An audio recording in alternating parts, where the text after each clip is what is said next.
Hello everyone, welcome to my very small, simple morning routine.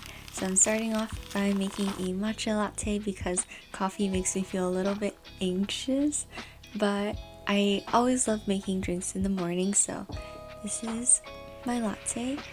And then I hop outside to just soak in the sunshine, and yeah.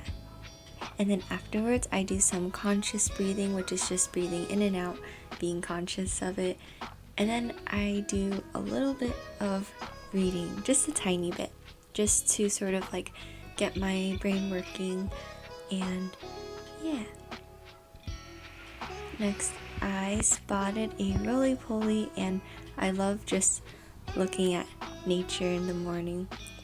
These are my favorite gemstones right now, especially rose quartz. And then now I'm just doing some light reading for class, Marxism, yeah. And then I jump immediately into tutoring. Today I am talking about Black Panther with an awesome student of mine. And then I got leftovers for breakfast, and that's it. Thanks for watching.